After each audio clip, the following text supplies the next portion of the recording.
এই মাহফিল উপলক্ষে আপনাদের বাড়িতে মেহমান আসছে, এই মাহফিল উপলক্ষে গরু জবাই হয়েছে, এই মাহফিল উপলক্ষে মেলা আসছে, এই মাহফিল উপলক্ষে জিলাপির দোকানদার আসছে, কসমেটিক্সের দোকানদার আসছে, আশপাশে আয়োজন হয়েছে, আপনি চাকরির থেকে হয়তো ছুটি নিয়ে আসছেন, সব হয়েছে এই মাহফিলের উছিলায়। উনি গরুর গোশতে ভাত খাইছে, উনি সুন্দর করে মেজবানি খাইছে, মেলায় ঘুরছে, বাজার করছে, হাট করছে, সব করছে, শুধু মাহফিলে আসে নাই।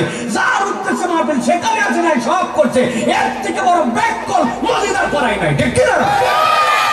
এবার বলেন এরকম ব্যাককল আছে না নাই? আগে কারা যেন জোরে বলছিলেন, এখন ঠিকঠাক মতো বলেন এরকম ব্যাককল আছে না নাই? আমি এরকম কতগুলো ব্যাককল দেখে আসছি, না দেখে বলতেছি না। ব্যাককল নাম্বার 1, সব হয় তুমি আসতে পারো না, বাচ্চা বাচ্চা বাচ্চা আসছে, এগুলার ওয়াজ শুনে আমল নামাই শুরু হয় না এখনো, নাবালেগ আছে এগুলো, এগুলো আমল নামা শুরু হয় নাই। এরা সুন্দর করে ফুলের মতো সামনে এসে বসে গেছে, আর তুমি অভাগার অভাগা তকদির পোড়া, তুমি এখনো মেলা থেকে দিকে আসতে পারো নাই। হ্যাঁ, গেটের মধ্যে কয়েকজন ছেলে ফেলে দাও, একজন নতুন লোক যেন নিচে ঢুকতে না পারে, খেয়াল রাখবে। এই দাঁড়াও, বসো,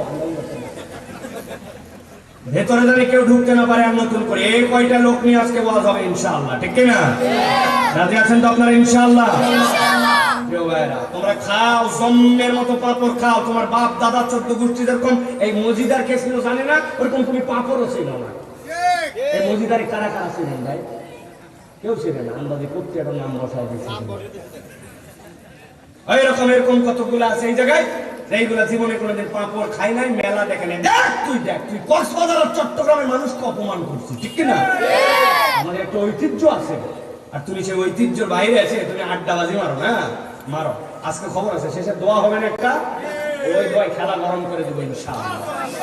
ইনশাআল্লাহ তোমার বিদেশ যাওয়া লাগবে না, না বিয়ে শাদী করা লাগবে না, চাকরি বাকরি লাগবে না, সংসারে সুখ লাগবে না, বিয়ের পরে বাচ্চা কাচ্চা লাগবে না, সব খবর হবে আজকে ইনশাআল্লাহ।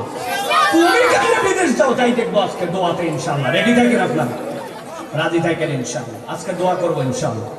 প্রিয় ভাইরা, এবার বলেন কোরআনুল কারীম শুনলে লাভ আছে না নাই? আওয়াজের সামনে একজন বেশি চেঁচাচ্ছেন, আপনি লিমিটের মধ্যে চেঁচাবেন, সবার সাথে তাল করে চেঁচাবেন, ব্যালেন্স করে চেঁচাতে হবে, ইমানের জজবা রাখতে হবে, তো ব্যালেন্স করে রাখতে হবে। কোরআনুল কারীম শুনলে লাভ আছে না নাই? কম না বেশি? বুঝে না বুঝে? বুঝে। কদ্দুর বুঝে একজনে জিজ্ঞাসা করবো, ওই যে পিছনে হেলাম দিয়ে বসে আছে 2 নম্বর খুঁটিতে, ভাই কদ্দুর বুঝছেন আপনি বলেন? আপনি চিল্লাই চিল্লাই বলছেন বেশি আছে, ভাব আছে, আবার বুঝে আছে, ওই দেখেন মাথা নামায় ফেলছে। আমি কইনি, আন্দাজে আপনি আমার দিক তাকাইছেন। আল্লাহ রাব্বুল আলামিন কি বলছেন গভীর মনোযোগে খেয়াল করেন।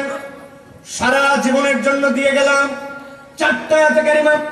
এই 4টা আয়াতে কারিমা আমি 2 ভাবে আপনার কাছে উপস্থাপন করব। প্রথম উপর থেকে নিচের দিকে যাব, এরপরে নিচের থেকে উপর দিকে আসবো। আওয়াজ করে বলেন তো কয়টা আয়াত? 4টা। ভালো করে খেয়াল করেন। আল্লাহ রাব্বুল আলামিন বলছেন, ও আমার হাবিব, আপনি আপনার উম্মতের কাছে বার্তাটা জানায় দেন। وذكر فإن الذكرى تنفع المؤمنين। আপনি আপনার উম্মতকে জানান, আপনি জিকির করেন, আপনি কোরআনের আলোচনা করেন, এই কোরআনের উপদেশ মেনে নেন, এই কোরআন দিয়ে আপনি আপনার উম্মতকে সতর্ক করেন। আমি আল্লাহ গ্যারান্টার হলাম, فإن الذكرى تنفع المؤمنين।